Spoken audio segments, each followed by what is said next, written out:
Et il est important de connaître Jésus-Christ. Nous avons distingué la dernière fois ces 3 séances en notre Seigneur, la séance béatifique, dans son âme humaine. Voilà, il voit sa divinité.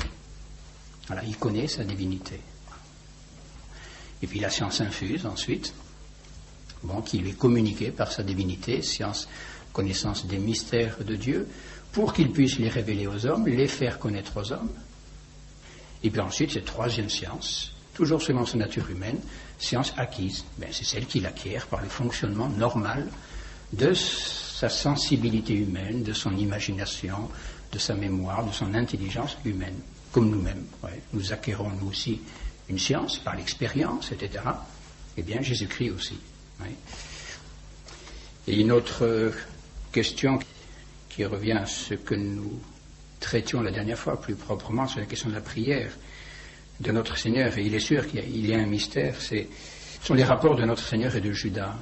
C'est une chose troublante, ce mystère de Judas. Qui est un mystère, Judas? Car notre Seigneur a prié pour Judas, ça nous l'avons vu, c'est clair, plusieurs fois, et notre Seigneur insiste, on peut dire qu'il appelle Judas, il essaie d'attirer son attention, on sent bien ce désir que notre Seigneur a de prévenir Judas, de lui dire, mais je sais ce que tu veux faire, je sais ce que tu vas faire. Mais pour que Judas se dise, mais ça y est, je suis repéré un petit peu, si vous voulez, je sais pas, essayer un petit peu de l'appeler au repentir, à la conversion, de l'empêcher. Notre Seigneur a prié pour Judas, et notre Seigneur a été exaucé, parce que Judas a reçu toutes les grâces dont il avait besoin. Et la prière de notre Seigneur, sa prière certaine, sa prière délibérée, qui n'est pas, je dirais, cette sorte de désir naturel, une sorte de soubresaut un peu de la nature, qui fait que parfois nous crions vers Dieu, mon Dieu, délivre-moi, ou je ne sais quoi, comme l'a fait notre Seigneur au jardin des Oliviers, Père, si c'est possible. Ça, c'est une sorte de cri de sa nature, qui ne veut pas mourir. Cette prière-là, bien sûr, n'est pas exaucée, mais la prière, je dirais, délibérée, consciente, réfléchie, qui veut vraiment le bien, qui veut vraiment la volonté de Dieu, celle-là est toujours exaucée en notre Seigneur. Il a demandé pour Judas toutes les grâces. Il les a obtenues. Judas a eu toutes les grâces dont il avait besoin, pour se sauver. Et après, après, c'est comment chacun d'entre nous, si vous voulez, notre Seigneur prie pour chacun d'entre nous, et pourtant, ma foi, nous commettons des péchés, et pourtant, certains d'entre nous se damnent, etc. Et pourtant, ça n'est pas la faute de Jésus-Christ. La prière de Jésus-Christ est exaucée lorsqu'il demande pour chacun d'entre nous les grâces nécessaires à notre conversion et à notre salut. Nous les obtenons. Mais qu'est-ce que nous en faisons après? Voilà la question. Alors ça, il ne faut pas en faire le reproche à Dieu ou à notre Seigneur. Là, c'est nous, ça. Et ensuite, il y a la question de Judas. Ça déborde un petit peu. Ce problème de Judas, même de l'existence de Judas, si on peut dire, ou il y a la nécessité du péché de Judas. Il dit, mais si Judas n'avait pas trahi notre Seigneur,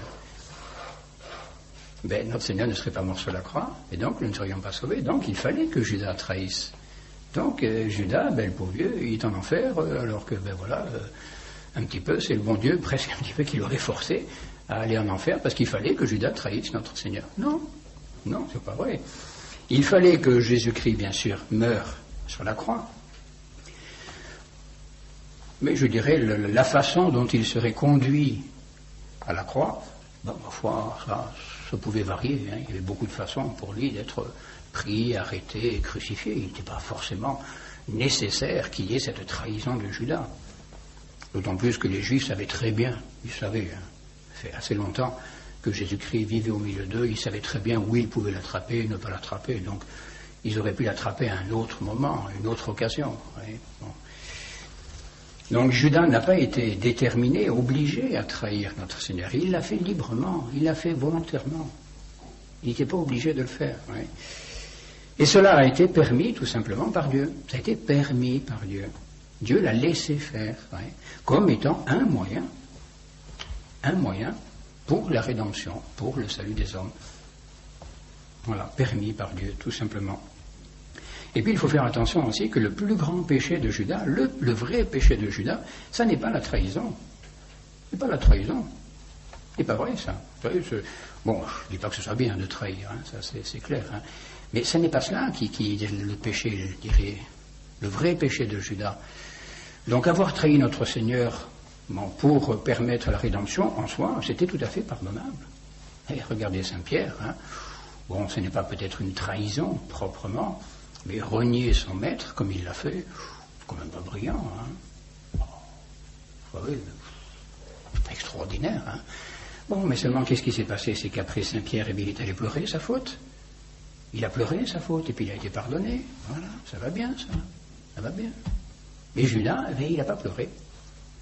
Il a bien compris qu'il avait mal fait. Il a compris qu'il avait mal agi. Oui, puisqu'il est allé jeter l'argent dans le temple, etc. En essayant un petit peu, si on peut dire, de réparer la faute qu'il avait faite.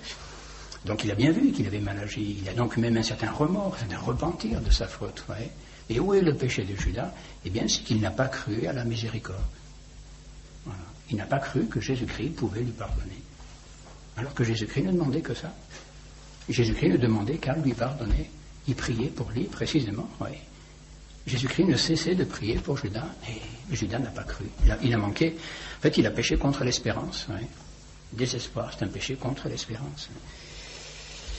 Et il est clair, ça, que notre Seigneur savait que Judas allait le trahir. Hein. Il le savait. Oui, il savait très bien. Et ça, c'est par sa science infuse, sans doute. Oui, il savait que Judas allait le trahir. L'Évangile nous le dit de façon explicite. Hein. C'est dans Saint Jean. C'est très... Quand on lit ces passages, c'est un petit peu bouleversant. Hein. C'est passage où nous voyons notre Seigneur en rapport avec Judas, du moins dans les derniers moments. Dans Saint Jean, chapitre 13, par exemple, versets 10, 11... Vous voyez, c'est explicite. Jésus lui dit, celui qui vient de se baigner n'a pas besoin de se laver, mais il est entièrement net. Vous aussi, vous êtes nets, mais non pas tous. Ouais, vous n'êtes pas tous purs. Et l'évangéliste, Saint Jean, ajoute, il savait en effet qui allait le livrer. Ayant ainsi parlé, Jésus fut troublé en esprit, et il fit cette déclaration, en vérité, je vous le dis, un de vous me livrera. Et c'est alors que les disciples s'interrogent entre eux. Ouais. Qui donc est-ce? Et dans Saint Matthieu, ça c'est peut-être la phrase la plus terrible de l'Évangile, hein, au chapitre 26. Je vous l'ai dit, en vérité, l'un de vous va me trahir. Profondément attristés, ils se mirent à lui dire chacun de son côté, serait-ce mon Seigneur? Il répondit, celui qui met avec moi la main au plat, c'est celui-là qui va me trahir. Le Fils de l'homme s'en va selon qu'il est écrit de lui, mais malheur à l'homme par qui le Fils de l'homme va être livré. Mieux vaudrait pour cet homme n'être pas né. Mieux vaudrait pour cet homme n'être pas né. C'est de là qu'on infère de façon logique. Le pauvre Judas, on n'y peut rien. Hein, mais que Judas n'est pas sauvé. Judas n'est pas sauvé. On a une quasi-certitude, c'est notre Seigneur qui nous le dit. Mieux vaudrait pour lui n'être pas né, n'être jamais né. Et qu'est-ce qu'il peut y avoir, je dirais, de plus dramatique que le fait de n'être jamais né, donc le fait de ne pas exister. Qu'est-ce qu'il y a de plus dramatique que ça? Sinon, d'être précisément damné, d'être en enfer. Oui. Oui. Donc tout cela, vous voyez, notre Seigneur le savait. Et puis il y a une autre petite phrase de notre Seigneur à Judas aussi qui peut être un petit peu étonnante. Oui. C'est quand Judas s'en va, il quitte donc le cénacle pour aller trahir Jésus-Christ, et notre Seigneur lui dit, quod facis fac citius, ce que tu as à faire, fais-le vite. Ce que tu as à faire, fais-le vite. Ouais. Alors comment expliquer un petit peu cette phrase un peu troublante? Alors finalement, Judas il n'a fait qu'obéir. Hein. Il dit, dépêche-toi de le faire. Attention, hein. Ce n'est pas tout à fait cela, hein, car saint Thomas nous explique là un peu cette citation avec tous les pères de l'Église, que cela n'est ni un ordre, ni un conseil, mais une permission. Ce que tu veux faire, eh bien, tu peux le faire, mais dépêche-toi de le faire. Voilà. Voilà. Parce que, nous dit l'Évangile, le démon avait déjà mis dans le cœur de Judas de livrer Jésus-Christ. La décision était déjà prise dans le cœur de Judas. Il avait déjà tout arrangé avec les princes. Mais, malgré tout, hein, c'est Jésus-Christ qui est le maître. Vous voyez, c'est très beau de considérer dans la Passion comment Jésus-Christ domine les événements. Jésus-Christ est Dieu, il est le Fils de Dieu. Il reste le maître des choses, le maître des événements. Et Judas ne peut rien faire sans la permission de Jésus-Christ. Voilà. Donc Judas avait tout arrangé, tout était décidé dans son cœur, dans son esprit, tout était organisé, mais il ne pouvait pas le faire si Jésus-Christ lui-même ne le lui permettait pas. Parce que c'est Jésus-Christ lui-même qui va donner sa vie. N'oublions pas cela. Vous avez cette phrase dans Saint Jean, au chapitre 10, verset 18. « Personne ne m'enlève ma vie, personne ne me prend ma vie, mais c'est moi-même qui la pose, qui la dépose, qui la donne. C'est lui qui donne sa vie. Et c'est lui qui détermine sa mort, et le moment de sa mort. Donc Judas ne peut pas le livrer si Jésus-Christ ne lui en donne pas la permission. Ouais. Alors ce que tu as à faire, fais-le vite. Ouais. Mais, ouais, pourquoi fais-le vite? Fais-le vite, dépêche-toi de le faire.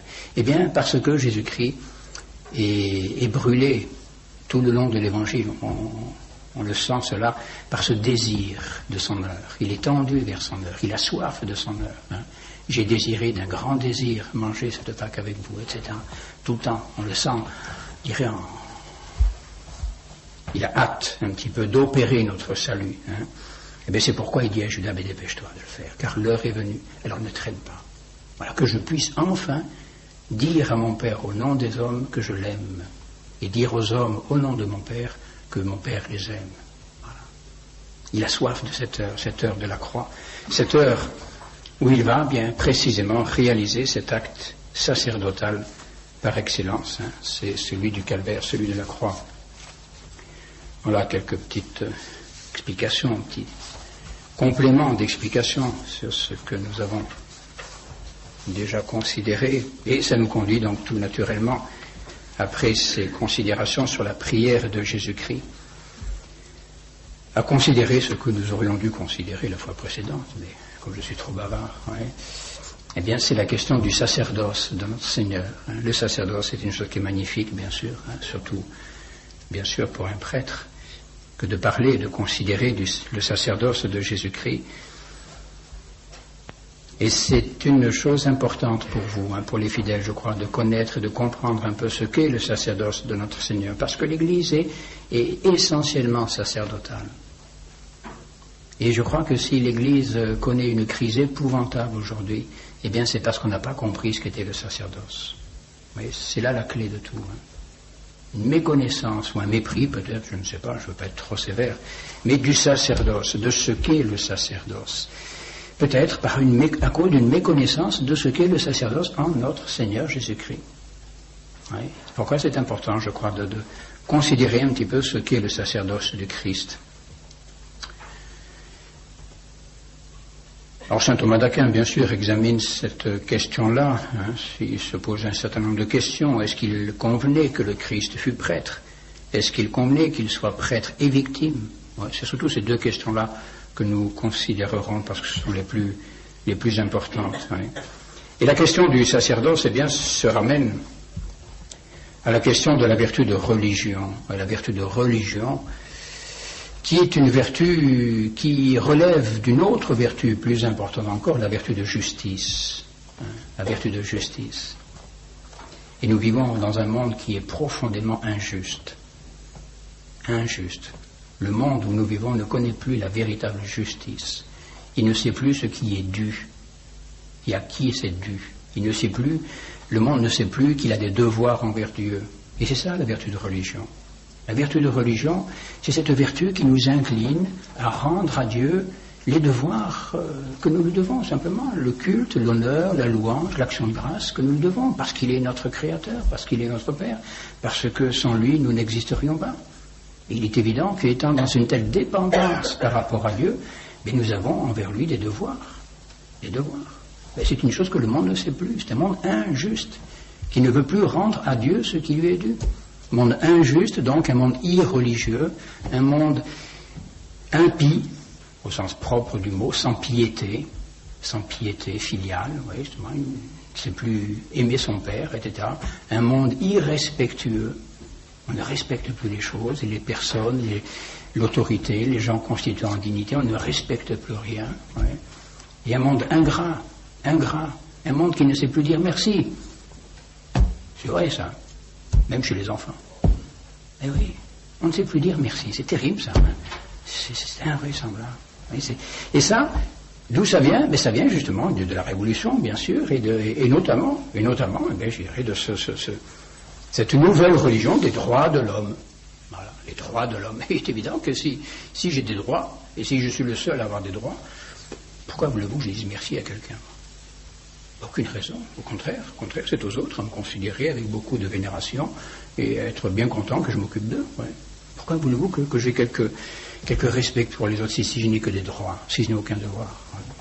Alors à force de nous seriner avec leurs droits de l'homme, eh ben, on fait un monde qui est injuste, profondément injuste, un monde qui est inversé, complètement inversé. Ouais. Ouais. Donc cette vertu de religion, qui incline l'homme à rendre à Dieu l'honneur qui lui est dû. Et dans cette vertu de religion, bien sûr, au cœur de cette vertu de religion, eh bien, nous trouvons précisément le prêtre. Le prêtre. Et quel est l'office du prêtre? Quel est l'office sacerdotal, la raison d'être du prêtre? Eh bien, saint Paul nous le dit dans l'Épître aux Hébreux. Qu'est-ce que le prêtre? Eh bien, c'est un homme pris d'entre les hommes et pour eux constitué ministre de Dieu. Oui, un homme pris parmi les hommes et constitué dans les choses qui concernent le culte de Dieu pour les hommes. Oui. Le rôle du prêtre, donc, c'est cela. Il est pris parmi les hommes, il s'occupe de ce qui a trait à Dieu, mais pour qui? Pour les hommes. Oui. Et cela est de droit naturel. Saint Thomas d'Aquin, si vous voulez, voilà ce qu'il nous dit, c'est un peu plus précis peut-être dans la somme théologique. L'office propre du prêtre est d'être médiateur entre Dieu et le peuple. Et c'est là, c'est sur là, qui est la caractéristique ultime du prêtre, c'est ce caractère de médiation, médiateur. Le prêtre, il fait la médiation entre Dieu et les hommes. Voilà. Il est entre Dieu et les hommes. Il est pris parmi les hommes, mais il est mis un petit peu à part des hommes, au-dessus des hommes, pour faire le médiateur entre les hommes et Dieu. Donc il est un pauvre homme comme les autres, c'est clair, mais on essaie de l'élever un petit peu au-dessus pour qu'il se rapproche de Dieu et qu'il puisse parler à Dieu au nom des hommes et ensuite parler aux hommes au nom de Dieu. C'est cela que dit saint Thomas. Donc c'est d'être médiateur entre Dieu et le peuple, pour autant qu'il livre au peuple les choses divines, il donne au peuple les choses divines, voilà, il considère Dieu, si on peut dire, il puise un peu dans le trésor du cœur du bon Dieu, pour ensuite donner eh bien, tous ces trésors aux hommes, en telle sorte, continue saint Thomas, que le prêtre, en latin sacerdos, eh bien, se dit comme donnant les choses saintes, sacra dans. C'est l'étymologie du mot sacerdos, c'est celui qui donne les choses sacrées, sacra, les choses sacrées, dans, celui qui donne. Donc le prêtre, c'est celui qui donne les choses sacrées. Seulement, il ne les a pas, ces choses sacrées en lui-même. Donc il faut qu'il les prenne, où elles sont, c'est-à-dire en Dieu. Donc d'abord, le prêtre est médiateur entre Dieu et le peuple, il livre au peuple les choses divines, voilà. Et par contre, ensuite, il offre à Dieu, alors ça c'est l'autre sens de la médiation, il offre à Dieu les prières du peuple. Il prie au nom du peuple et il présente à Dieu les prières du peuple. Et il satisfait en quelque manière à Dieu pour leurs péchés. C'est ce qui fait dire à saint Paul, tout pontife, c'est ce que nous disions, pris d'entre les hommes est établi pour les hommes dans les choses qui regardent Dieu, afin d'offrir des dons et des sacrifices pour les péchés. Voilà ce qu'est le prêtre, médiateur. Et cela est de droit naturel. Vous voyez, ce sacerdoce est de droit naturel. Vous voyez, et on observe ça dans toutes les sociétés. Toutes les sociétés, quelles qu'elles soient, quelle que soit, je dirais, l'époque, quel que soit le lieu, le temps, etc., dans toute société, on observe qu'il y a, eh bien, au milieu de tous ces hommes-là, qui sont occupés aux choses du temps, s'occuper un petit peu de telle ou telle profession, de la famille, etc., eh bien, il y a des hommes qui sont séparés de cette foule, des hommes, pour représenter, justement, la société auprès de Dieu, qui prient au nom de la société et qui intercèdent pour la société, et qui ensuite représentent aussi la divinité, représente Dieu auprès du peuple. Oui. Et cela est une nécessité sociale, incontestable, universelle. C'est une nécessité sociale. Une société qui n'a plus de prêtres, c'est une société qui va à la mort. C'est une société qui va à la mort. Parce qu'elle se coupe. Elle se coupe tout lien, toute relation avec son Créateur. Et donc, eh bien, à partir du moment où le lien vital n'existe plus entre le Créateur et les hommes, eh bien, la vie va cesser. La vie va cesser. Même la vie simplement naturelle, un jour ou l'autre, elle cessera. Si les hommes ne veulent pas retrouver ce lien avec Dieu par un office sacerdotal, la société des hommes un jour va disparaître. La vie va disparaître de la terre, ça c'est clair, ça, c'est clair. Parce que la vie est un don de Dieu. Même la vie naturelle, la simple vie naturelle est un don de Dieu. Il ne faut pas croire que les hommes peuvent, se transmettre la vie comme ça de génération en génération sans que Dieu intervienne. Dieu intervient à chaque fois. Chaque fois qu'il y a une génération d'un enfant, Dieu intervient. Et qui crée les âmes, dites? C'est pas les parents qui créent les âmes, attention. C'est le bon Dieu qui crée les âmes. Eh bien, si les sociétés ne veulent plus se tourner vers Dieu et maintenir ce lien avec Dieu, eh bien, un beau jour, le bon Dieu s'arrêtera de s'occuper de nous. Il ne créera plus d'âmes. Et les hommes et les femmes pourront faire tout ce qu'ils veulent. Il n'y aura plus rien. C'est fini. Puis voilà. Puis le monde va vieillir. Et puis après, on aura des générations de vieillards qui mourront les uns après les autres. Et puis, pouf. Voilà, terminé. Bon. Ça, voilà. À nous de choisir. Quoi. Bon, nous, on l'a choisi, je pense, mais enfin. C'est effrayant. Nous vivons aujourd'hui dans un monde qui est vraiment, on dirait, à l'envers de tout. Je crois qu'on n'a jamais vu ça. Jamais vu ça. C'est ce monde qui vraiment ne veut plus, le prêtre. Et ce qui est grave, justement, c'est que, sans vouloir être trop sévère, mais c'est que ce mépris et ce refus du prêtre, pénètre l'Église. Il pénètre la Sainte Église. Avec tout excusez-moi, mais tout ce primat du laïcat, et les adaptes, et en avant, messieurs, mesdames, allez-y, c'est vous qui êtes prêtres, et on supprime tout le véritable sacerdoce. Et alors, qui va faire l'intermédiaire? Qui va faire le médiateur entre les hommes et Dieu? Qui? Je sais pas, on verra bien. Enfin, pour l'instant, on est là encore, donc ça va bien, mais enfin... tout c'est pas perdu encore, c'est pas fini, attention, il peut y avoir des conversions quand même. Il y a donc une nécessité sociale qui est celle du sacerdoce. Et, je dirais à la limite, au début, même sans doute, admettons une société, de toute façon on le voit, même dans l'histoire des hommes, ce rôle sacerdotal peut être réalisé tout simplement par les pères de famille. Les pères des familles, qui font un petit peu le rôle de médiateur, au nom de leur famille, entre la famille et Dieu. Ça peut être les patriarches. Dans l'Ancien Testament, nous voyons les patriarches. Les patriarches qui réalisaient cet office sacerdotal. C'était eux qui imploraient, qui suppliaient auprès du cœur de Dieu. Ou bien les chefs primitifs des sociétés. Parfois c'est une caste, même une caste élue, une caste héréditaire qui exerce un peu ce sacerdoce. Mais partout, dans tous les peuples, on observe une certaine fonction sacerdotale. Elle peut être exercée par tel ou tel, ça je dirais à la limite, ça n'est pas le plus important. Ce qui est important, c'est qu'il y ait cet office sacerdotal. Et cela aurait même très certainement existé dans l'humanité sans le péché originel. Sans le péché originel, très certainement, il y aurait eu aussi cet office sacerdotal. Ce que faisait Adam, très certainement, se livrer au culte de Dieu, comme cela, s'il avait eu ensuite des enfants, que le monde que l'humanité se soit perpétuée sans qu'il y ait le péché originel, ne serait-ce que dans une famille. Dans une famille. Vous voyez, qui va réaliser l'office de médiateur? Naturellement, c'est le père de famille. Ça va de soi, c'est le chef, c'est celui qui a l'autorité, celui qui a la primauté.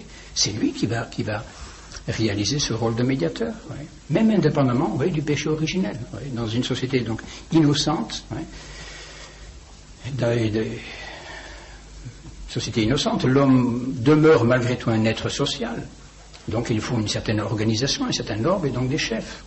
Ce sont les chefs de ces sociétés qui auraient alors exercé cet office sacerdotal. Le sacerdoce est donc une exigence sociale et non pas seulement, je dirais, une institution d'ordre privé. Ce n'est pas parce que Jésus-Christ a institué le sacerdoce que le sacerdoce existe.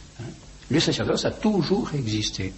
Bon, ce que Jésus-Christ a institué, c'est un certain type de sacerdoce bien particulier, bien spécial. Ça, ne me faites pas dire ce que je ne dis pas, c'est clair. Hein.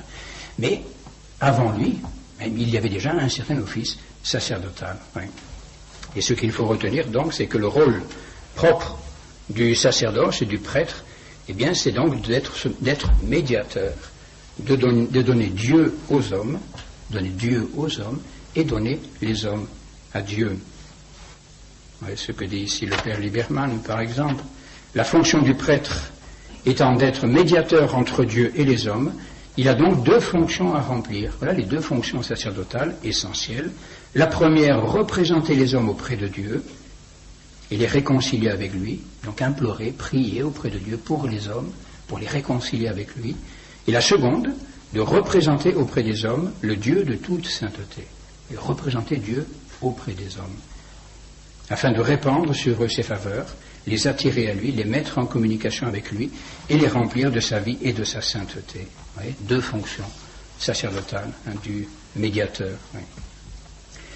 Alors, bon, cela étant, est-ce que notre Seigneur, eh bien, est-ce qu'il faut en venir quand même à lui, est-ce que Jésus-Christ a réalisé cette fonction du sacerdoce? La réponse, bien sûr, vous la connaissez, c'est oui. Mais ce qui est plus intéressant, c'est de voir comment il l'a exercé. Eh bien, d'abord, il y a la première fonction. Première fonction, ou plutôt c'était la deuxième, enfin, peu importe. Non. Qui est de donner Dieu aux hommes. Eh bien, il est évident que notre Seigneur a donné Dieu aux hommes, et de deux façons, essentiellement. Hein. Ces deux façons qui nous sont rapportées par saint Jean dans le prologue de son évangile, lorsqu'il nous dit que la grâce et la vérité sont venues par Jésus-Christ. La loi a été donnée par Moïse, mais la grâce et la vérité sont venues par Jésus-Christ. Bien voilà les deux façons dont Jésus-Christ a donné Dieu aux hommes, la grâce et la vérité.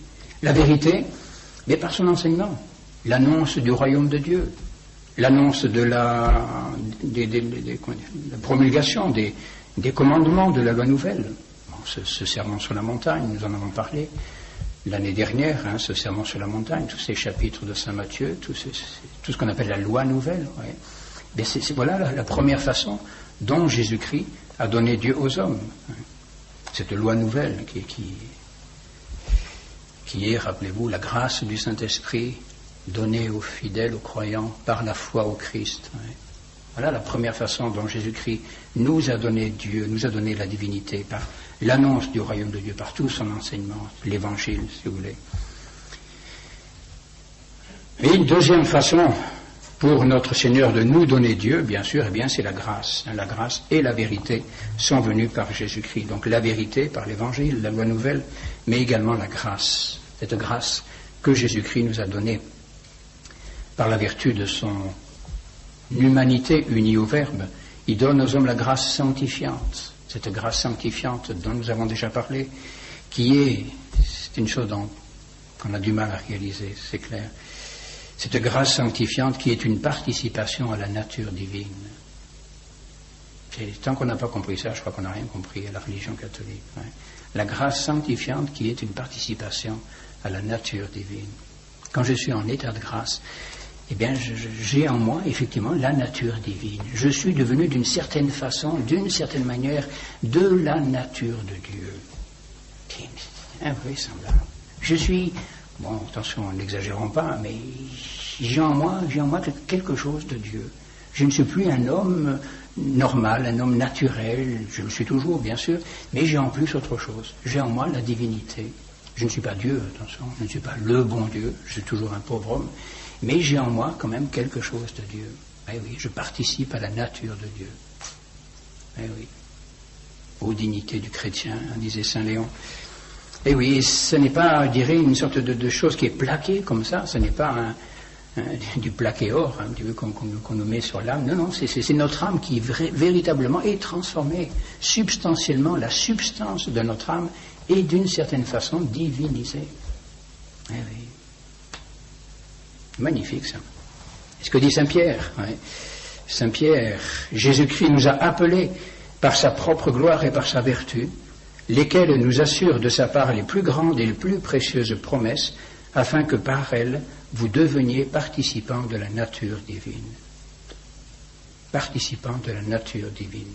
Voilà ce que nous sommes. Voilà ce que Jésus-Christ nous a apporté. Vous voyez, la grâce et la vérité. Donc l'enseignement, l'évangile, mais en plus, l'évangile qui est donc un enseignement, mais qui reste un peu extérieur à nous, vous voyez, qui demande à être assimilé, à être compris, ensuite à être vécu, mais en plus, Jésus-Christ plonge au fond de nos cœurs, de nos âmes, et y infuse, et ça bien sûr, Dieu seul peut le faire, y infuse la grâce sanctifiante, cette ressemblance, cette participation à la nature divine. Voilà le premier acte sacerdotal de notre Seigneur, et celui-là, bien sûr, il l'a réalisé. Et puis le deuxième acte sacerdotal, qui est donc de donner les hommes à Dieu, ou de réconcilier les hommes avec Dieu, de ramener les hommes vers Dieu, vers son Père, eh bien sûr le Christ l'a réalisé par ses mérites. Le Christ a satisfait pour nos péchés, nous l'avons déjà vu également, il nous réconcilie à Dieu et nous établit dans un état nouveau de justice. Ouais. Et ça, seul notre Seigneur pouvait le faire par son sacerdoce, vous voyez, cette action qui n'est pas seulement une action extérieure, mais qui est une action intérieure, vous voyez, et qui fait suite un petit peu, vous voyez, à la première action sacerdotale. C'est par le don de la grâce. Jésus-Christ qui pénètre dans le fond de nos âmes, dans le fond de nos cœurs, et qui donc va retourner nos cœurs, vous voyez, qui va par le don de sa grâce convertir nos cœurs et les retourner vers Dieu. C'est comme ça qu'il nous réconcilie avec son Père. Oui. Mais pour pouvoir ainsi pénétrer dans le fond de nos cœurs, mais il faut que d'abord, je dirais, il ait obtenu de son Père le pardon pour nous et la permission, si l'on peut dire, de pénétrer dans nos cœurs pour en refaire des cœurs d'enfants de Dieu. Oui. Voilà ce qu'opère le sacerdoce du Christ, il nous apporte la grâce qui éclaire nos consciences, qui éclaire nos esprits du dedans. La grâce qui anime, donc, intérieurement nos volontés. Et si la grâce, c'est la présence de Dieu, et il est sûr que la grâce dans mon âme, la Sainte Trinité dans mon âme, Jésus-Christ dans mon âme, mais qu'est-ce qu'il veut? Qu'est-ce que vous voulez qu'il veuille? Il ne veut qu'une chose, eh bien, c'est retourner vers son Père, glorifier son Père, et dans mon âme, glorifier son Père. Et c'est ainsi qu'il convertit mon âme. Moi, je n'ai qu'une chose à faire, c'est le laisser faire. C'est le laisser faire, justement, oui. Voilà le sacerdoce du Christ. Voyez, c'est ces deux actes, du moins ces deux moments, ces deux phases. Mais en fait, c'est le même acte. Voyez. L'acte sacerdotal de notre Seigneur, c'est le même acte. Voyez. C'est le même acte sanctificateur qui apporte Dieu aux hommes. Voyez, Jésus-Christ donne Dieu aux hommes, donne la grâce et la nature de Dieu aux hommes. Et c'est le même acte, eh bien, qui a pour conséquence ensuite, eh bien, précisément, d'élever les hommes jusqu'à Dieu, de retourner, de ramener les hommes vers Dieu. C'est ce que saint Paul exprime dans l'épître aux Colossiens. Dieu a voulu que toute plénitude habitât dans le Christ. Toute plénitude habitât dans le Christ, tout. Voilà. Dieu a tout remis à son Fils. Oui. Toute la plénitude de la divinité, etc., tout habite dans le Christ. Il a voulu par lui réconcilier tout avec lui-même.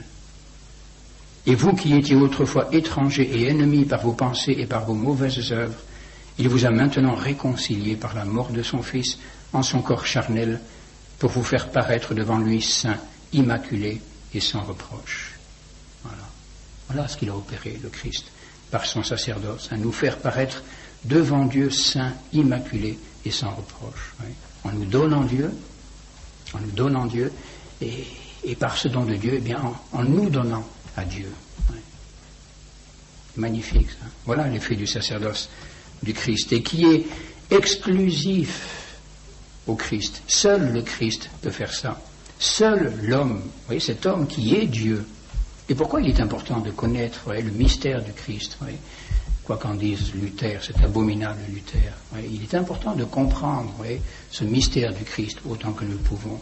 Parce que seul l'homme qui est Dieu peut être donateur de la grâce. Seul l'homme qui est Dieu peut pénétrer les âmes jusqu'à ce fond essentiel où Dieu seul habite. Oui. Seul l'homme qui est Dieu peut mériter en toute justice le pardon des pécheurs. Si Jésus-Christ n'est pas Dieu, c'est fini tout ça, ça ne tient pas. C'est pas possible. S'il n'est pas Dieu, il ne peut pas me donner Dieu. Comment le pourrait-il, s'il n'est pas Dieu? Il est un homme comme moi. Qu'est-ce que vous voulez qu'il me donne de plus que ce qu'il a en lui? Alors s'il est Dieu, ah oui, ça change tout. S'il est Dieu, il peut me donner Dieu, bien sûr. S'il est Dieu, il peut se donner lui-même, il n'y a aucun problème. Ouais. Mais s'il n'est pas Dieu, il ne peut pas. Il ne peut pas. Voilà un petit peu le sacerdoce du Christ, comment du moins Jésus-Christ réalise en lui cette définition du sacerdoce, qui est ce rôle de médiateur. C'est le pont ou le pontife. C'est un petit peu le même mot, pontife, c'est le pont. Il fait le lien. Donc un pont, ça rejoint deux choses, en principe. S'il est cassé au milieu, c'est plus un pont. Donc le pont, ça fait le pont entre deux réalités, deux objets, deux choses différentes. Eh bien, c'est ce que fait Jésus-Christ, le pontife. Il fait le lien. Donc il est médiateur entre Dieu, entre la divinité et l'humanité. Et cette médiation, donc, qui est, je dirais, un petit peu, comment dire ça, à deux sens, mais dans le même moment. Oui. Voilà. C'est dans le même acte, qu'il donne Dieu aux hommes et qu'il donne les hommes à Dieu. Voilà.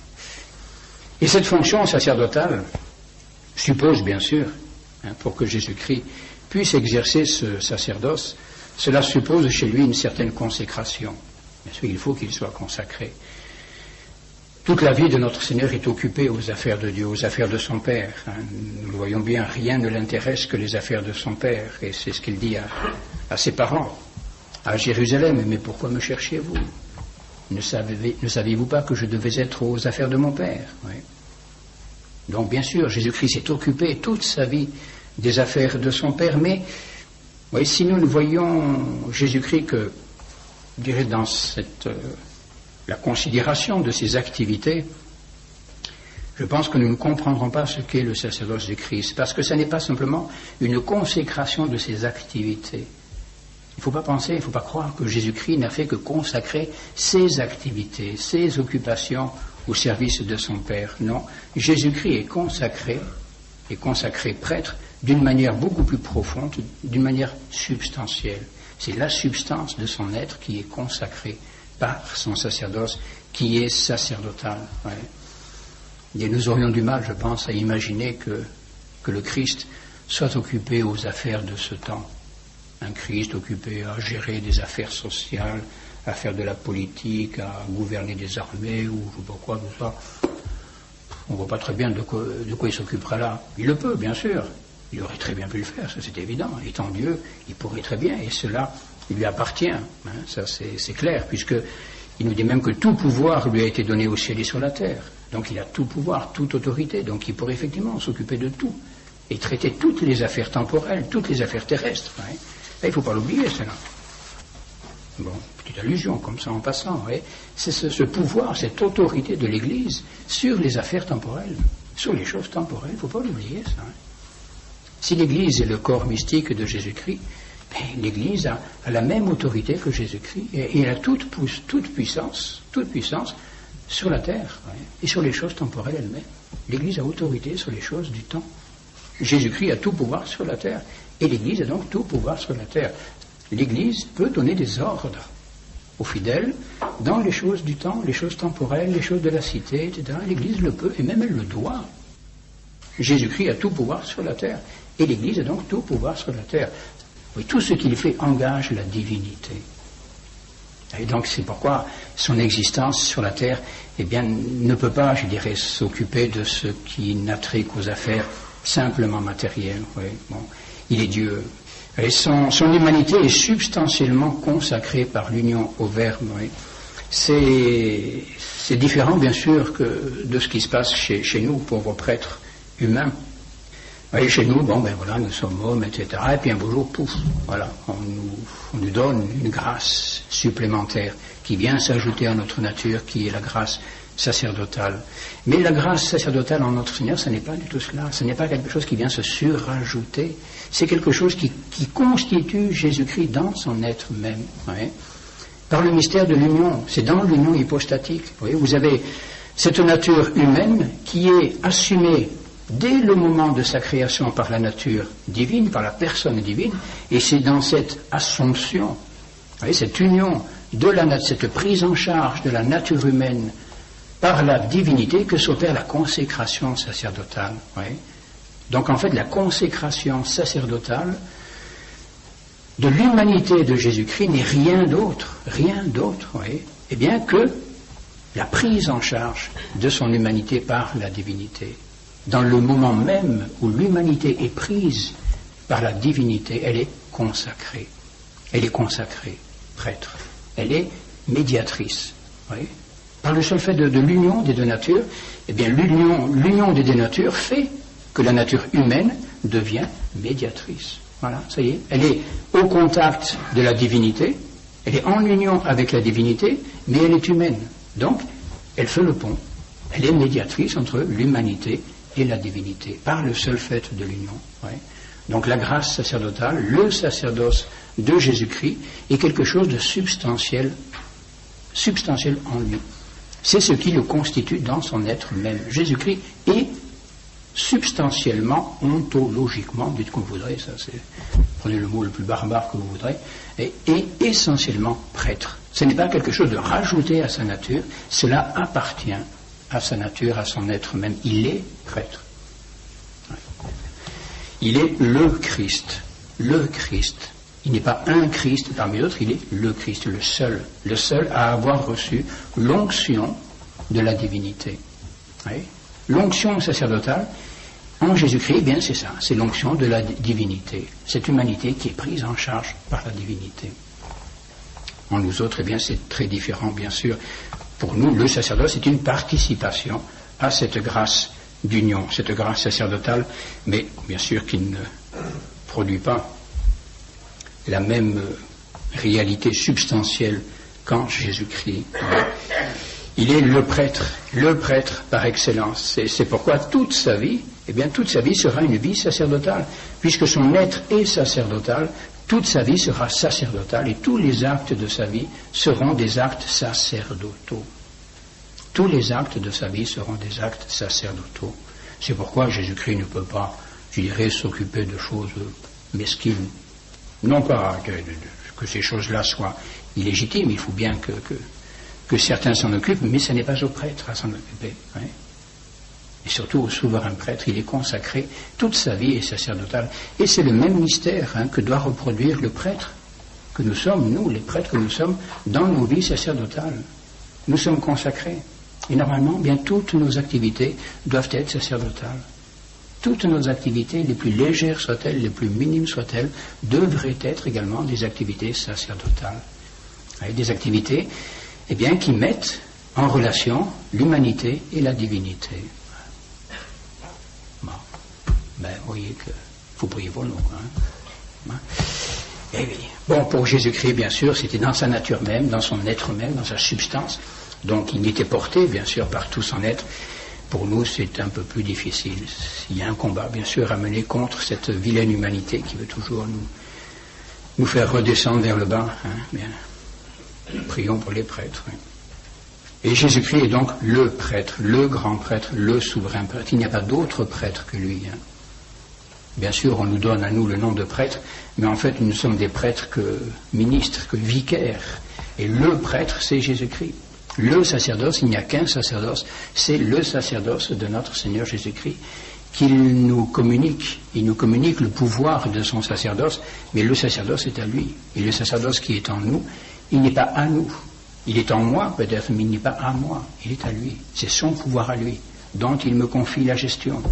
Voilà. C'est terrible ça quand on y pense. Hein. J'ai en moi à ma disposition le pouvoir de Jésus-Christ, sa puissance sacerdotale.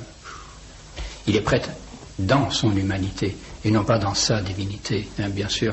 Ce n'est pas en tant que Dieu qu'il est prêtre, mais c'est en tant qu'homme. Hein. Le prêtre est un représentant de Dieu parmi les hommes. Il est un représentant des hommes auprès de Dieu. Donc il est nécessaire à ce double titre, bien sûr, qu'il soit homme lui-même. Hein. Ce n'est pas en tant que Dieu qu'il est prêtre, mais c'est dans son humanité. Hein. Cette onction sacerdotale, c'est son humanité qui le reçoit, bien sûr. Ce n'est pas la divinité qui est consacrée prêtre, mais c'est la divinité qui consacre prêtre son humanité. Et saint Thomas d'Aquin, comme à la suite de saint Paul, si vous lisez l'épître aux Hébreux, qui est une très belle épître qui nous parle, qui nous traite du sacerdoce de notre Seigneur, Saint Paul commence par établir la supériorité du sacerdoce de notre Seigneur sur toutes les autres dignités, et notamment par rapport aux anges, par exemple. On pourrait se demander, mais pourquoi est-ce que les anges ne pourraient pas réaliser ce rôle de médiation? Oui. Ils sont au-dessus des hommes, comme leur nature est supérieure à la nôtre.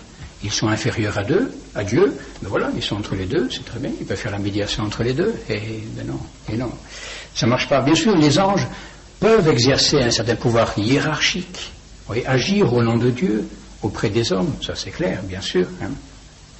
Et nous le voyons d'ailleurs, nous voyons les anges exercer ce pouvoir hiérarchique. L'ange Raphaël, quand il dit à Tobie, par exemple, quand tu priais avec larmes, quand tu ensevelissais les morts, quand tu abandonnais ton dîner, quand tu cachais les morts dans ta maison pendant la journée et que de nuit tu leur donnais la sépulture, j'ai offert ta prière au Seigneur. Vous voyez, les anges qui prient pour les hommes, bien sûr, et les anges qui veillent sur les hommes au nom de Dieu, qui sont envoyés par Dieu auprès des hommes, bien sûr. Mais attention, cette médiation des anges n'est pas un sacerdoce, ne peut pas être un sacerdoce. Qu'est-ce qui leur manque?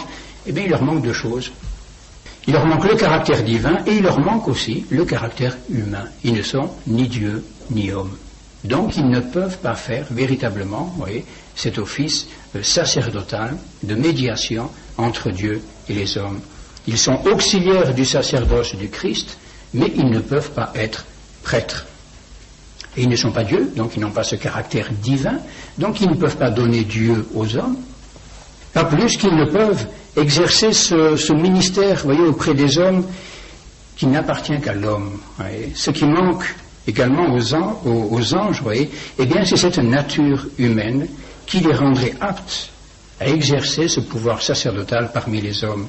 Un ange, par exemple, peut avoir une certaine idée intellectuelle de la misère humaine, savoir ce que c'est que la misère humaine, mais cela restera toujours très abstrait pour lui, car il ne connaît pas la misère humaine par expérience. Oui. Or, l'Épître aux Hébreux nous dit précisément que le prêtre doit avoir cette science expérimentale. Le prêtre peut être indulgent pour les ignorants et les égarés, puisque la faiblesse est aussi son partage. Et ça, c'est important, vous voyez, pour le prêtre, justement, pour donner les hommes à Dieu et donner Dieu aux hommes, et bien être un de ces misérables, un de ces faibles qui ont besoin de la grâce, qui ont besoin de Dieu. Il doit être indulgent pour les ignorants et les égarés. Et donc il faut que la faiblesse soit aussi son partage. Il doit être un de ces ignorants, un de ces égarés. Et les anges, bien sûr, ne connaissent pas cette faiblesse, ne connaissent pas cette misère. Pas plus qu'ils ne connaissent la tentation. Les anges ne connaissent pas la tentation, ils ne savent pas ce que c'est que d'être tenté. Donc ils ne peuvent pas secourir l'homme, oui, proprement, selon un mode humain dans la tentation. C'est pourquoi Saint Paul nous dit aussi que le pontife doit être enveloppé de faiblesse, afin qu'il puisse compatir précisément à la misère des hommes. Oui. Bon, cependant, bien sûr, les anges peuvent nous fortifier, ils peuvent nous réconforter selon les dispositions de la providence, bien sûr, comme nous l'avons vu, comme nous le voyons. L'un d'entre eux le fait auprès de notre Seigneur, le réconforter dans son agonie. Ils peuvent faire cela, bien sûr, mais c'est un réconfort qui vient toujours de l'extérieur, ouais, une sorte de suggestion, je dirais un petit peu, enfin de réconfort même un petit peu désincarné, ouais. Parce que l'ange n'a pas cette sensibilité, l'ange n'a pas cette humanité, vous voyez, qui le rend très proche de nous, qui le rend capable justement de nous apporter ces vraies consolations. Qu'est-ce que c'est? Vous voyez, le mot consolation, c'est un très joli mot, mais qu'il faut comprendre à partir de l'étymologie. Consoler, c'est cum solo, tenir compagnie à celui qui est seul. C'est beau ça, c'est ça la consolation. Bien, la consolation demande précisément, pour qu'elle soit réelle, eh bien que celui qui nous tienne compagnie, eh bien soit un de nos semblables, qu'il soit comme nous, qu'il puisse compatir, qu'il puisse nous comprendre et vraiment nous apporter une compagnie, eh bien qui soit adaptée à notre nature. Et ça, l'ange ne le peut pas, puisqu'il n'a pas cette sensibilité d'homme, il n'a pas cette nature humaine. Ouais. Et donc il manque en fait beaucoup de choses à l'ange pour être prêtre. Il n'est pas Dieu et il n'est pas homme, donc il ne peut pas être prêtre. Mais ils sont les ministres du sacerdoce du Christ. Ils vont aider le Christ à exercer son sacerdoce. Oui. Alors la première question donc que se pose saint Thomas d'Aquin sur le sacerdoce du Christ. Est-ce que le Christ est prêtre? Bien sûr qu'il est prêtre, puisque à partir de la définition du sacerdoce, ce rôle de médiation. Et le Christ est le seul, en fait, à pouvoir être véritablement médiateur. Oui. Il est le seul à avoir dans sa personne ces deux natures, humaine et divine. Donc il est le seul à pouvoir être véritablement médiateur. Oui. Donc il est prêtre, bien sûr. Il a le sacerdoce.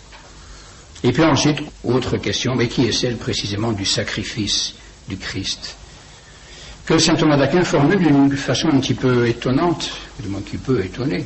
La question qu'il pose est celle-ci: est-ce que le Christ a été en même temps prêtre et victime? Oui, il a vu à la question précédente qu'il est prêtre, bon, mais est-ce qu'il a été en même temps victime? Il est sûr que ça paraît un peu étrange, hein, que la même personne soit en même temps prêtre et victime. Hein, celui qui sacrifie et celui qui est sacrifié. Alors pour répondre à cette question, il est bon peut-être de faire au préalable quelques considérations justement sur ce qu'est le sacrifice. Parce qu'on parle beaucoup du sacrifice, on en parle, je pense, du moins, mais est-ce que nous savons ce qu'est le sacrifice, hein? Bien, le sacrifice, nous dit saint Thomas d'Aquin, est de droit naturel. Oui, c'est de droit naturel. La raison naturelle, nous dit-il, saint Thomas d'Aquin, la raison naturelle dit à l'homme qu'il doit se soumettre à un être supérieur pour remédier aux déficiences qu'il éprouve en lui-même et qui le mettent dans la nécessité de recevoir aide et direction d'en haut. Cet être, quel qu'il soit, c'est celui à qui tous les hommes donnent le nom de Dieu. Alors, il est sûr que si vous retirez Dieu, vous retirez bien sûr ce besoin, ce désir justement de se relier à Dieu, et donc vous supprimez le sacrifice, c'est évident, ça c'est clair. Et la raison porte donc naturellement l'homme, oui, la raison, tout homme raisonnable, oui. La raison porte donc naturellement l'homme à faire usage de certaines choses sensibles qu'il offre à Dieu en signe de la suggestion et de l'honneur qu'il lui doit. Voilà. Ça, c'est la raison, tout simplement. Oui, puisque je considère que Dieu est là, et bien que je suis dans sa dépendance, et bien la raison naturelle me porte à reconnaître cette dépendance en lui faisant l'hommage, et bien de certains biens qui m'appartiennent. Voilà. En signe de cette suggestion, de cette dépendance et de l'honneur que je lui dois. Et c'est à cela que se rapporte l'idée de sacrifice. L'oblation sacrificielle appartient donc au droit naturel. Oui. Le sacrifice est de droit naturel. Et de fait, on a vu ça dans toutes, comme nous le disions tout à l'heure pour le sacerdoce, mais cela va avec. Dans toutes les sociétés, nous voyons les hommes offrir à la divinité, quelle qu'elle soit, des sacrifices. Oui.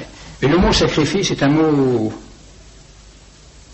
un peu complexe, pas vraiment, mais méconnu du moins la signification du sacrifice, du mot sacrifice. Que veut dire? C'est un peu comme sacerdoce, vous voyez. Sacerdoce, eh bien, c'est celui qui donne les choses sacrées. Le prêtre, du moins, c'est celui qui donne les choses sacrées. Et le sacrifice, eh bien, c'est un peu la même étymologie, sacrum facere, sacrifice, hein, pour ceux qui auraient fait un petit peu de latin. Eh bien, le sacrifice, c'est donc un acte qui consiste à faire qu'une chose soit sainte. Sacrum, sacré, saint, facere, faire. Hein, faire que quelque chose soit saint. Voilà ce qu'est le sacrifice. C'est un acte qui donc sanctifie quelque chose. Et d'autre part, une chose n'est sainte que si elle se rattache à Dieu, puisque Dieu seul est saint. Oui, si je veux donc sanctifier quelque chose, il faut eh bien, que je la rattache à Dieu, oui, que je la mette en contact avec Dieu. Et c'est ce contact avec Dieu qui va la sanctifier. Oui. Eh bien, c'est cela le sacrifice. Oui.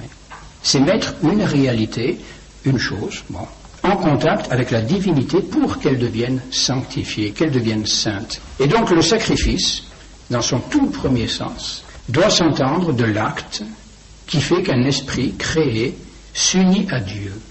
Voilà ce que c'est le sacrifice, oui, par la connaissance et par l'amour. Voilà ce que c'est le sacrifice, c'est quand même pas si difficile, ça. Hein?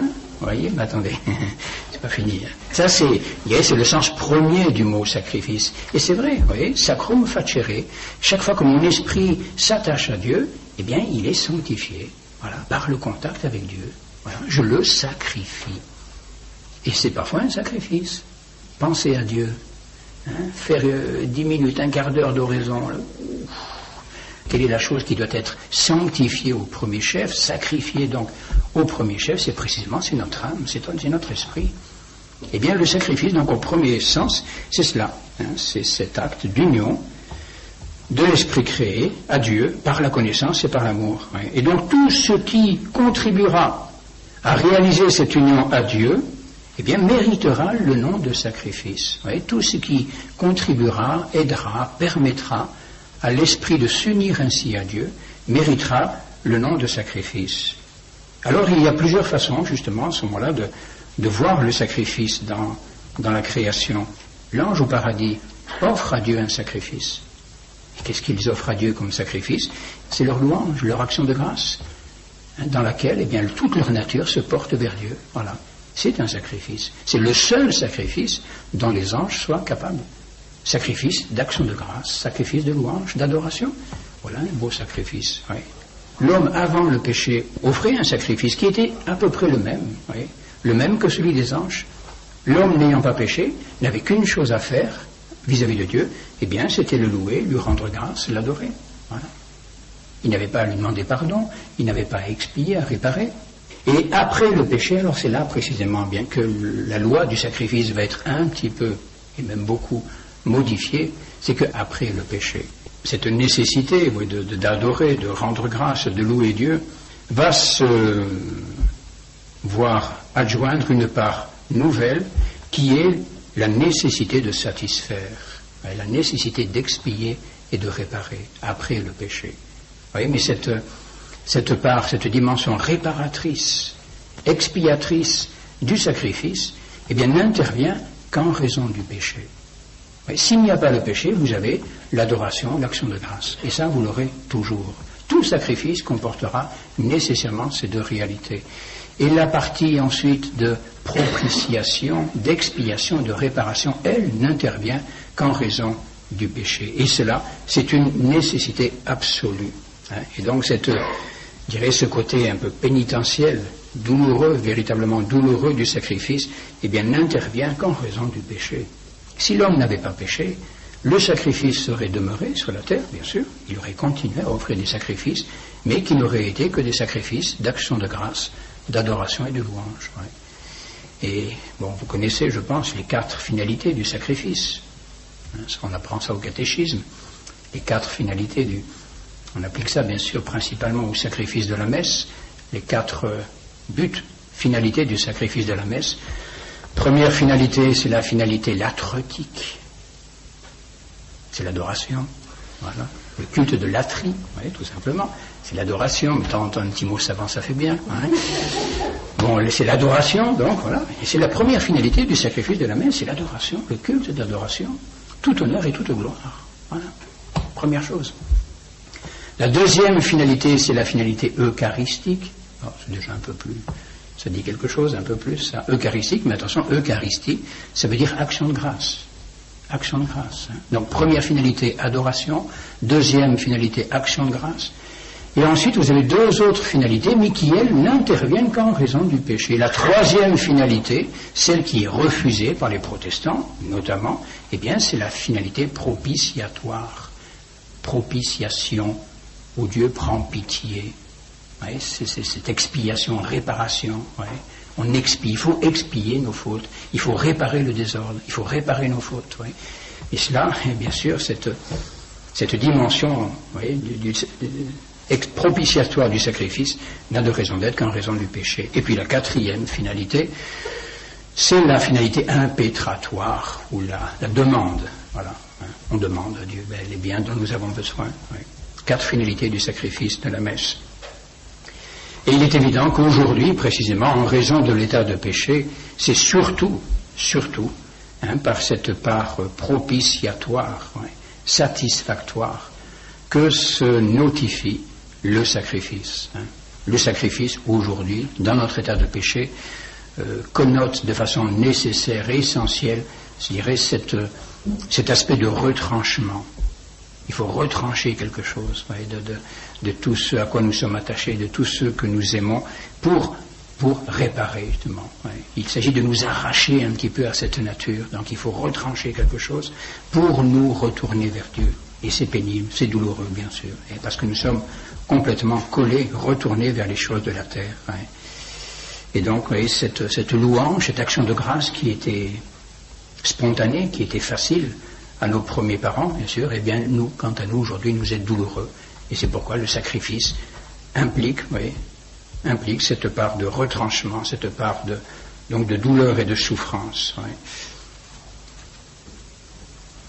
Mais c'est dans cette immolation précisément de notre nature, de tout ce qu'il y a de trop charnel, de trop tourné vers les choses de la terre, c'est dans cette immolation donc, eh bien, que le sacrifice a trouvé comme sa note spécifique, hein, dans l'ordre de la réparation ou de la réconciliation après le péché. Nous ne pouvons pas être réconciliés avec Dieu sans cette immolation, vous voyez, sans ce sacrifice d'immolation. Mais immoler quoi? Eh bien, tout ce qui nous sépare de Dieu, précisément. Voilà ce qu'il s'agit d'immoler. Il ne s'agit pas de sacrifier n'importe quoi. Il ne s'agit pas de détruire tout et n'importe quoi dans notre nature. Il s'agit de sacrifier dans notre nature ce qui nous empêche d'aller à Dieu. Voilà. Donc, en fait, le sacrifice est une libération.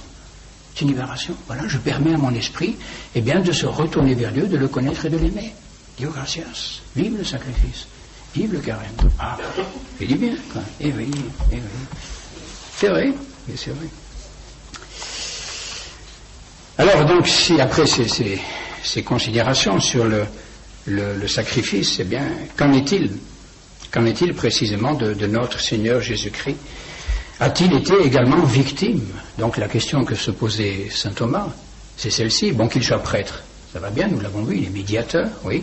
Mais est-ce qu'il a été également victime de son sacerdoce? Oui. Est-ce que dans le sacrifice qu'il a offert, est-ce qu'il a été également victime?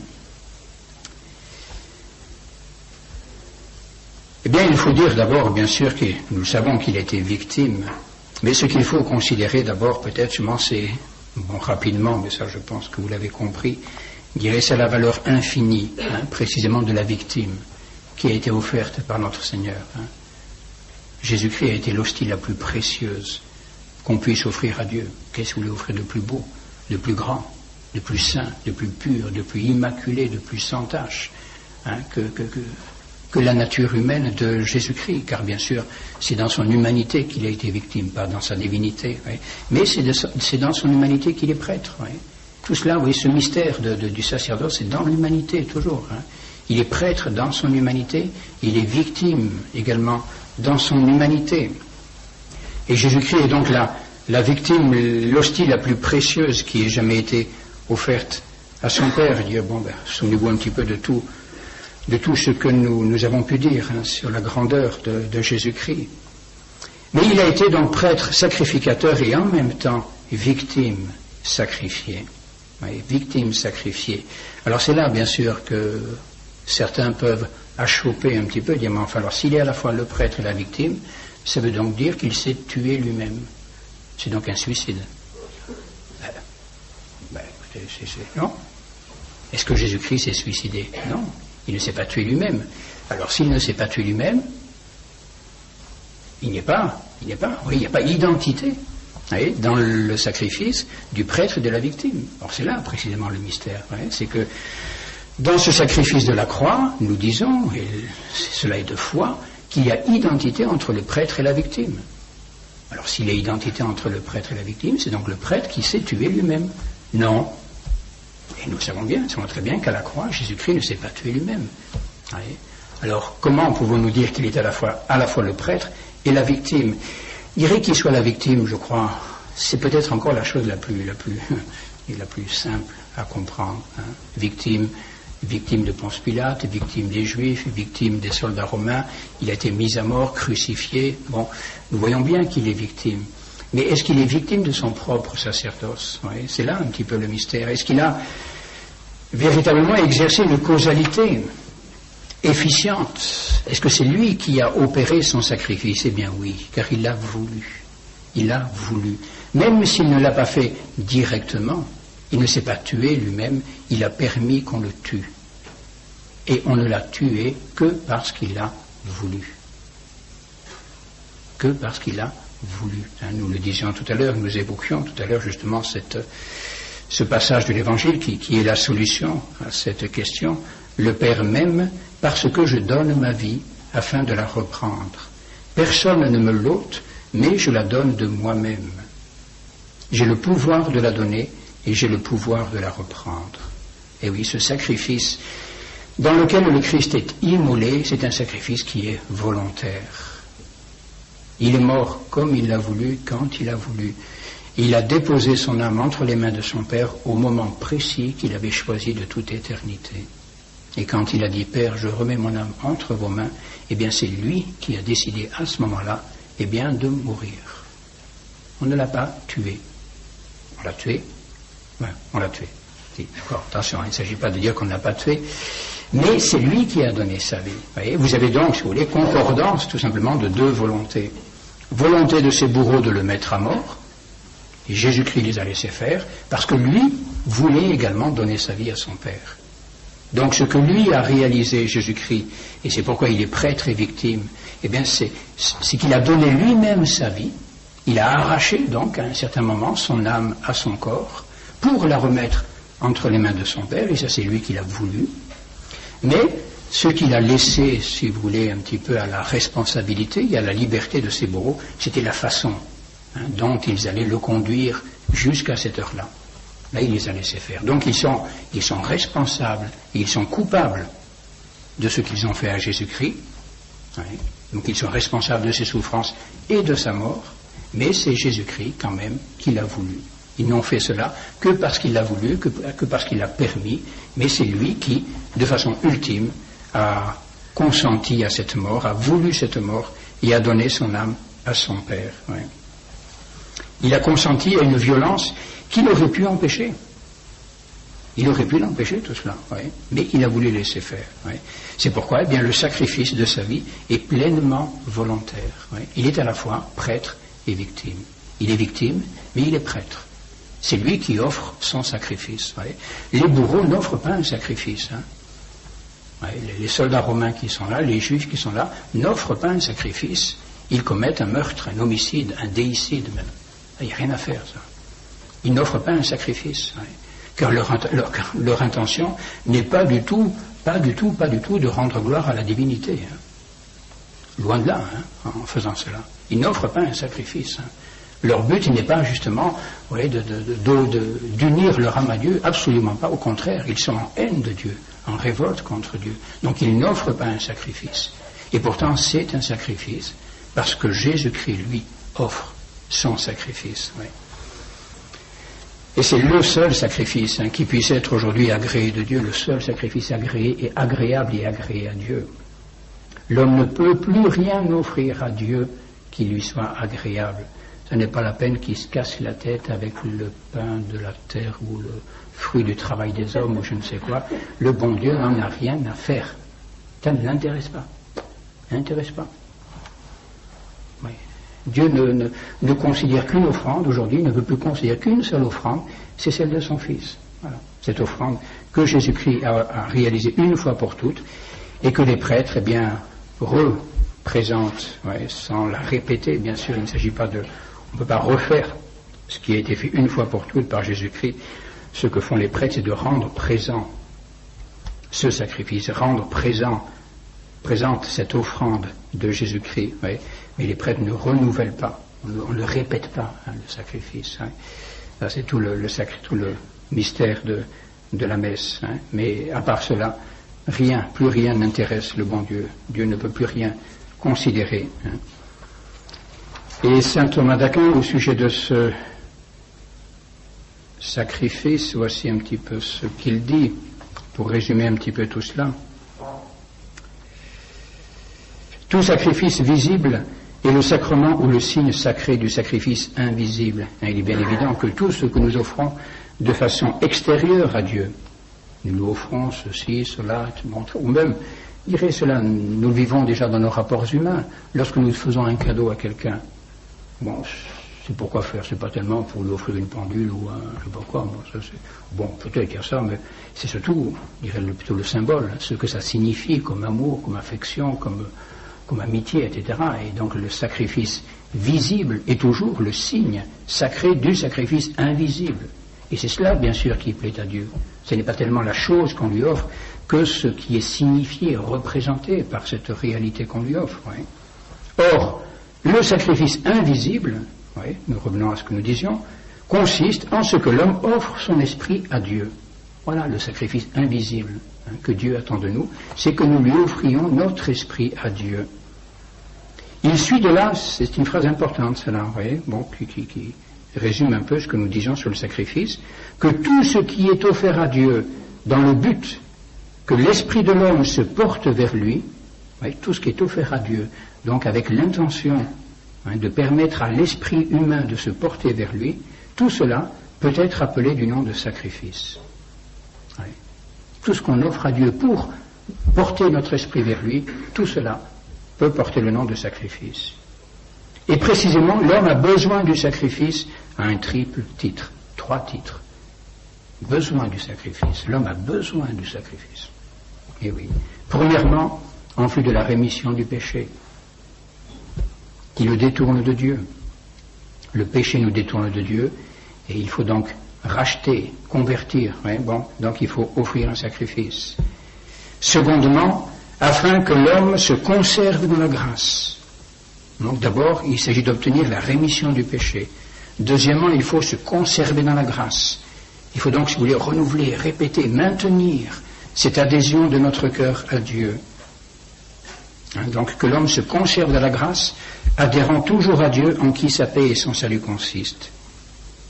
Et troisièmement, afin que l'esprit de l'homme soit uni à Dieu dans toute sa perfection, ce qui aura lieu surtout dans la gloire. Vous voyez donc les 3 raisons d'être du sacrifice aujourd'hui. La rémission du péché, la conservation dans la grâce, et puis enfin cette union parfaite à Dieu, oui, mais qui ne se réalisera de façon totale et définitive que dans la gloire. Eh bien, ces 3 effets, ou ces 3 fruits du sacrifice, nous ont été obtenus par l'humanité du Christ, continue saint Thomas. Car d'abord, nos péchés ont été effacés par son sacrifice. En second lieu, nous avons reçu par lui la grâce qui nous sauve. Nous recevons par son sacrifice la grâce qui nous sauve. Et enfin, par lui, nous obtenons la perfection de la gloire. Parce que c'est son sacrifice qui nous introduit dans la gloire. Et c'est pourquoi le Christ lui-même, en tant qu'homme, non seulement fut prêtre, mais encore victime parfaite, existant tout ensemble, victime pour le péché, victime du sacrifice pacifique et holocauste. Voilà ce qu'a réalisé notre Seigneur dans son sacerdoce. Ouais. Et c'est tout cela que nous retrouvons dans notre messe précisément. Bon, ces finalités du sacrifice de la croix, bien nous les retrouvons, ces finalités dans le sacrifice de la messe, bien sûr. Et je conclurai avec un petit passage, là, je ne sais pas si vous connaissez, lecture d'une religieuse, une mystique de la fin du siècle dernier, début de ce siècle, Mère Louise Marguerite Claret de la Touche. Vous connaissez certainement tous.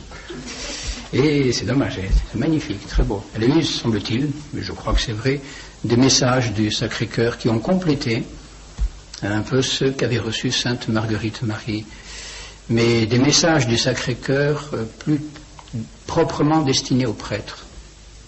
Aux prêtres, oui. Et elle a eu des révélations de notre Seigneur sur le sacerdoce qui sont extraordinaires. Extraordinaires. J'ai dit, pour moi, je crois que l'origine est divine parce que c'est pas possible, je dirais. C'est pas possible, quelle que soit la sainteté des religieuses, etc. Je dirais de pénétrer un peu le mystère du sacerdoce quand on n'est pas prêtre, oui. Mais pour comprendre ou dire certaines choses sur le sacerdoce, il faut le connaître par l'intérieur. Donc il faut ou bien être prêtre, ou bien avoir reçu des révélations d'un peu plus haut.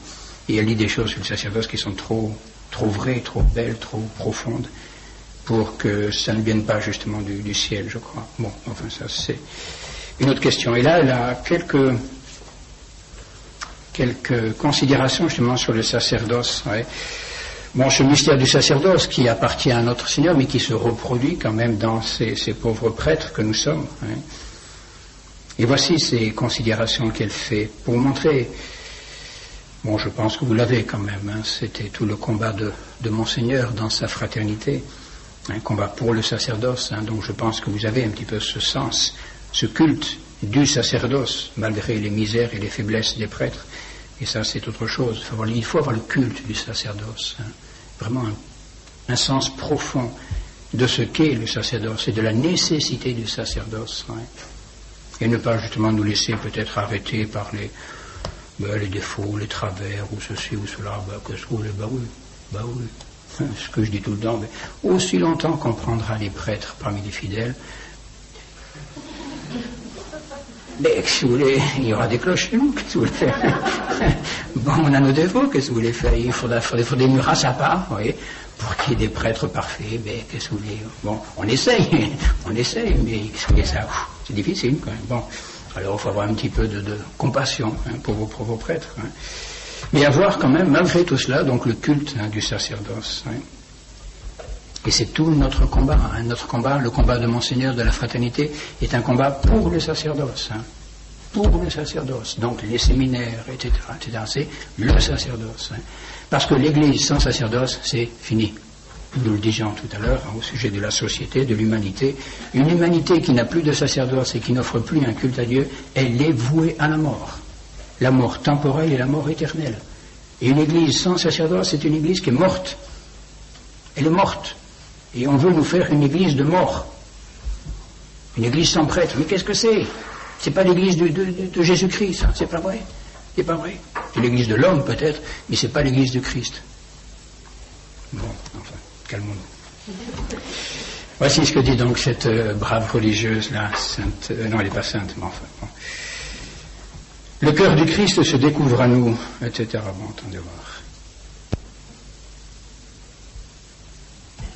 N'est-il pas le Christ, le Verbe éternel du Père, outre ce corps de chair qu'il a revêtu pour mieux s'unir à notre nature, un corps mystique qu'il a formé avec amour et dont il est le chef? Bon, c'est l'Église. Hein. Et ce corps, comme tout corps vivant, n'a-t-il pas des membres et un cœur? L'Église est le corps mystique du Christ, les fidèles sont ses membres, et le sacerdoce est son cœur. Oui. Le sacerdoce est le cœur de ce corps vivant dont le Christ est la tête. Un corps meurt si sa tête ou son cœur est frappé à mort, car c'est de la tête et du cœur que la vie rayonne dans le corps entier. Mais il peut, sans que la source de la vie se tarisse en lui, voir tomber plusieurs de ses membres. Ainsi l'Église peut voir parfois, et avec douleur, périr quelques-uns de ses membres, sans que sa vie défaille, car sa tête, le Christ amour est immortel, et son cœur, son sacerdoce saint, hanté sur Jésus, le prêtre éternel, ne saurait périr. Selon ce plan divin, le sacerdoce, cœur mystique du Christ et vrai cœur de l'Église, est donc, pour celle-ci, un organe de vie, aussi nécessaire, aussi indispensable que le cœur l'est au corps humain. Sans son chef, le Christ, sans son âme, l'Esprit Saint, l'Église n'existerait pas. Mais sans son cœur, sans son sacerdoce, qui la réchauffe et la vivifie, elle serait morte. C'est par lui que le mouvement divin qui lui vient de son chef est communiqué à tous ses membres, que le sang vivifiant de la grâce coule jusque dans ses extrémités, que la chaleur vitale de l'amour réchauffe ses membres. Mais qu'est-il en lui-même, ce sacerdoce saint? C'est un organe unique sans doute, mais pourtant composé d'une multitude de parties. Les pontifes, les prêtres, tous les ordres de la hiérarchie sacrée sont ces parties, les molécules, si l'on peut s'exprimer ainsi, qui réunies ensemble forment le corps du sacerdoce.